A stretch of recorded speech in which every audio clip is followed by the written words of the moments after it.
Hi, I'm Jermaine Williams, the new president of Montgomery College. I am really humbled by the heartfelt welcomes I received in so many spaces last week.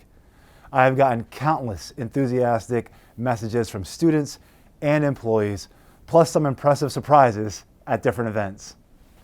The college certainly knows how to roll out the welcome mat. Last week was a busy one. I met with the county executive about the college's budget, and he expressed extreme excitement about the East County educational site.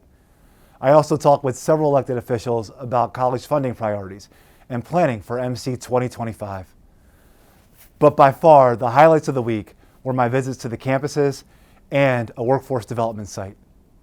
At each of these events, I spoke with students, faculty, and staff. But just as important, I got to listen.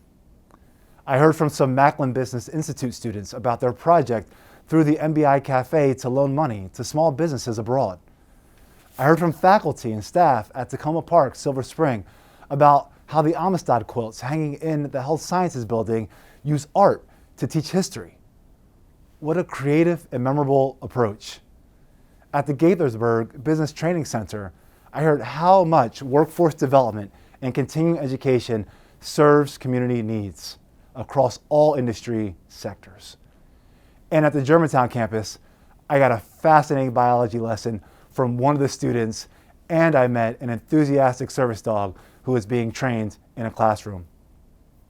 These are only a few examples of conversations with students, faculty, and staff this week.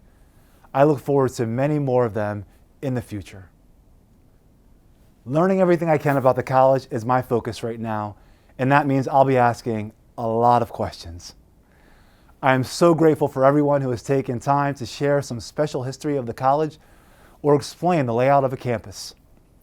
A few people have even shared how long they have worked at the college, and there are some who have dedicated their entire lives to MC, starting as students and returning to work here.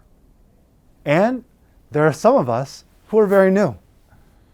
This says something about the commitment people feel to the mission here, as well as the college's ability to attract new professionals to the community. As I travel around, I hope you'll share something with me about your experience at the college.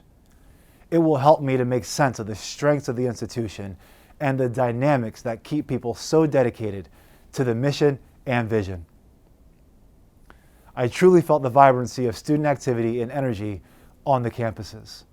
I know many of you may be experiencing that for the first time recently.